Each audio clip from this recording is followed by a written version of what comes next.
আসসালামু আলাইকুম। জুলাই অভ্যুত্থানের মাধ্যমে স্বৈরাচারী শেখ হাসিনা পতনের পরে বাংলাদেশের অন্তর্বর্তীকালীন সরকারের দায়িত্ব নিয়েছেন ডক্টর মোহাম্মদ ইউনূস। ঠিক যখনই উনি এই দায়িত্বটা গ্রহণ করে ঠিক তারপর থেকে বিভিন্ন মহল থেকে বলা হচ্ছিল যে উনি ক্ষমতা চালাতে পারবেন না। কেন চালাতে পারবেন না? তারা যুক্তি হিসেবে তুলে ধরতো বাংলাদেশের ভঙ্গুর অর্থনীতি ব্যবস্থা। আপনারা জানেন স্বৈরাচারী শেখ হাসিনা বাংলাদেশ থেকে পালিয়ে যাওয়ার পরে বাংলাদেশকে লুটপাট করে অর্থনৈতিক ব্যবস্থাকে একদম ভেঙে দিয়েছে। এবং আরো যুক্তি দেওয়া হচ্ছিল যে বাংলাদেশের রিজার্ভ মাত্র $13 বিলিয়ন, এ থেকে উত্তরণ করা এত সহজ না। এবং বলা হচ্ছিল বাংলাদেশে যে জ্বালানি তেল এবং দ্রব্যমূল্যের ঊর্ধ্বগতি সেই বিষয় নিয়ে ইউনূস সরকার অনেকটা চাপে পড়বে এবং ভারত যখন বাংলাদেশে সবকিছু বন্ধ করে দিল ঠিক তখন বলা হচ্ছিল যেহেতু ভারতীয় পণ্য পাচ্ছি না সেক্ষেত্রে বাংলাদেশ চালাতে পারবে না ডক্টর মোহাম্মদ ইউনূস। কিন্তু তারপরেই ডক্টর মোহাম্মদ ইউনূস বাংলাদেশ সরকারের মাননীয় প্রধান উপদেষ্টা উনি বলেছেন বাংলাদেশকে কেউ আটকে রাখতে পারবে না এবং তিনি যা বলেছেন সেই রকমই কাজ করছেন এবং তিনি সেটা দেখিয়ে দিচ্ছেন যে বাংলাদেশকে কেউ আটকে রাখতে পারবে না। বাংলাদেশ বিশ্ব দরবারে মাথা উঁচু করে চলা শুরু করেছে। ভারতের বিভিন্ন প্রতিবন্ধকতার সত্ত্বেও ডক্টর মোহাম্মদ ইউনূস বাংলাদেশকে বিশ্ব দরবারে পৌঁছে দিচ্ছে এবং বাংলাদেশকে উন্নয়নের শিখরে নিয়ে যাচ্ছে। কিভাবে দেখেন, বাংলাদেশের রিজার্ভ সরাসরি শেখ হাসিনা $13 বিলিয়ন রেখে গিয়েছিল, কিন্তু মাত্র 7 মাস যেতে না যেতে এখন 30 বিলিয়নের উপর আমাদের রিজার্ভ। এই যে যে রিজার্ভ বৃদ্ধি সেই বিষয়টি এই সরকারের অন্যতম বড় সফলতা। এই সরকারের 2 নম্বর সফলতা কি? এই সরকারের 2 নম্বর সফলতা হচ্ছে বাংলাদেশে যখনই রমজান বা ঈদ আসতো সিন্ডিকেট করে দ্রব্যমূল্যের দাম বাড়িয়ে দেওয়া হতো, কিন্তু আমরা কি দেখলাম? এই রমজানে কেউ সিন্ডিকেট করে দাম বাড়াতে পারেনি। দ্রব্যমূল্যের সহনশীল পরিস্থিতি এই সরকারের অন্যতম সফলতা। এবং এই সরকারের 3 নম্বর সফলতাটা হচ্ছে বিশ্বে ডক্টর মোহাম্মদ ইউনূস বাংলাদেশকে পৌঁছে দিচ্ছে কিভাবে? যে জো বাইডেনের সাথে দেখা করার জন্য শেখ হাসিনা 7 দিন হোয়াইট হাউসের বারান্দার আশেপাশে ঘুরেছিল, কিন্তু জো বাইডেনের সাথে দেখা করতে পারেনি। কিন্তু বাংলাদেশের বর্তমান প্রধান উপদেষ্টা ডক্টর মোহাম্মদ ইউনূসের সাথে সাক্ষাৎ করেছেন ডোনাল্ড ট্রাম্প। এবং তারপরেই আমরা দেখলাম জাতিসংঘের যে মহাসচিব বাংলাদেশে আসলেন, রোহিঙ্গা ক্যাম্পে ইফতার করলেন। এবং এই যে যে বাংলাদেশে যে আসা, রোহিঙ্গা ক্যাম্পে ইফতার করা এবং বিভিন্নভাবে বাংলাদেশের মানুষকে সহযোগিতার যে আশ্বাস দেওয়া, সেই আশ্বাসটা অর্জন করেছে ডক্টর মোহাম্মদ ইউনূস।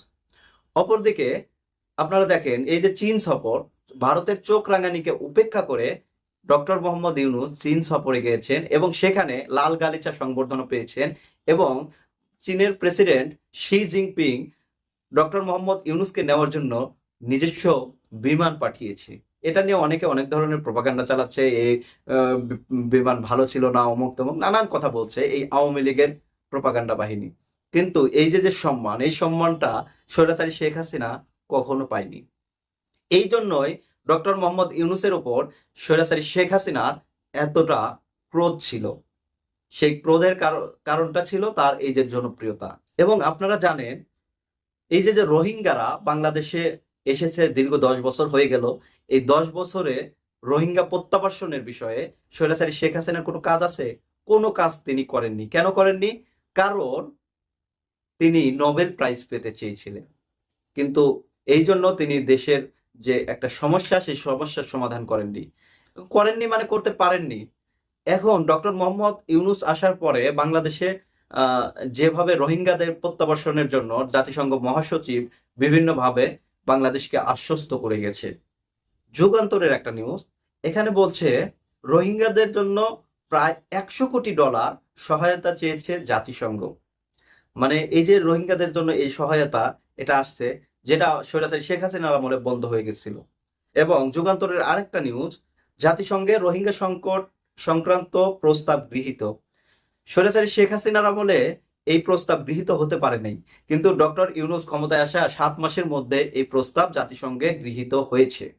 এই যে যে সফলতা, কূটনৈতিক যে সফলতা, সেই সফলতা ইউনূস সরকারের অন্যতম বড় সফলতা। অপরদিকে বাংলাদেশের যে উন্নয়ন হচ্ছে সেই উন্নয়নে ডক্টর মোহাম্মদ ইউনূসকে প্রত্যেকটা দল সমর্থন করছে এবং আমাদের প্রবাসীরা সমর্থন করছে। আপনারা দেখেন আমার দেশ পত্রিকার রিপোর্ট 26 দিনে এলো প্রায় $3 বিলিয়ন রেমিটেন্স। 3 বিলিয়ন 26 দিনে রেমিটেন্স এসেছে বাংলাদেশে।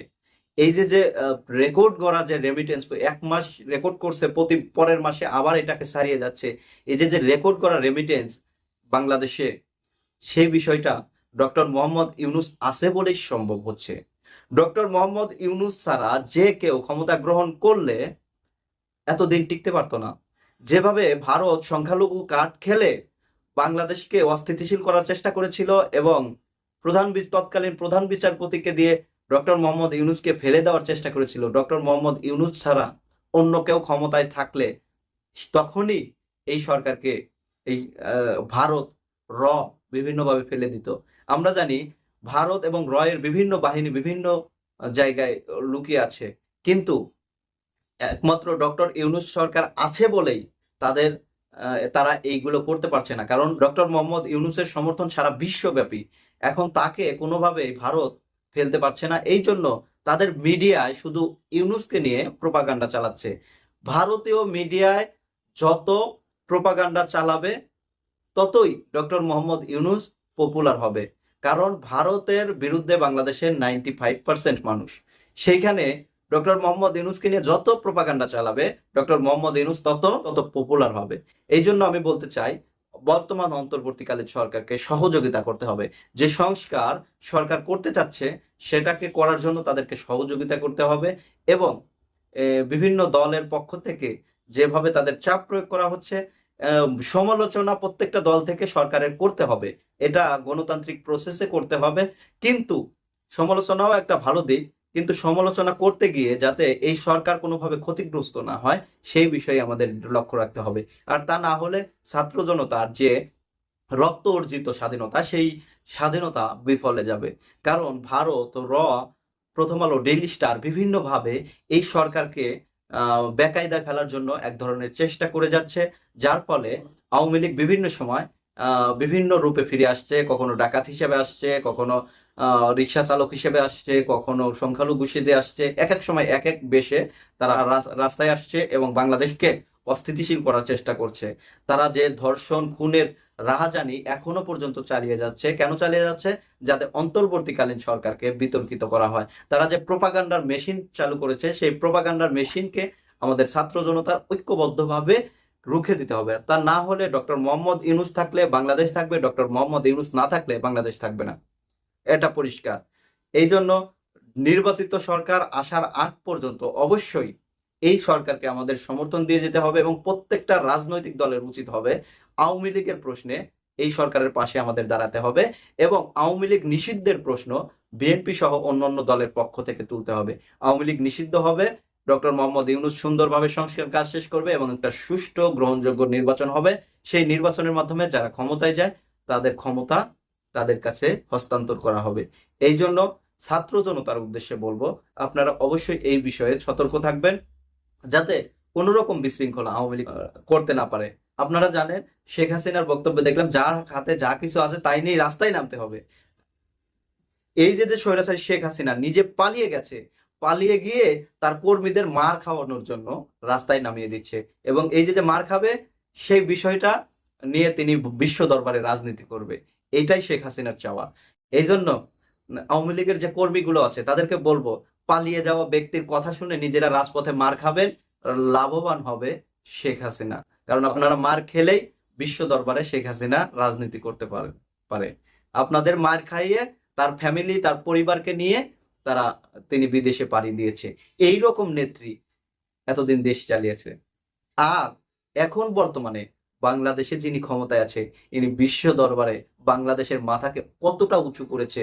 6টি রাষ্ট্র এশিয়ার নেতৃত্ব কিভাবে দিচ্ছে, 6টি রাষ্ট্রের সমন্বয়ে সম্মেলন হয়েছে, সেখানে প্রধান অতিথির বক্তব্য রেখেছে ডক্টর মোহাম্মদ ইউনূস, সভাপতিত্ব করেছেন। এই যে বিষয়টা, এই যে লিডিং ডক্টর মোহাম্মদ ইউনূস ছাড়া কেউ দিতে পারতো না।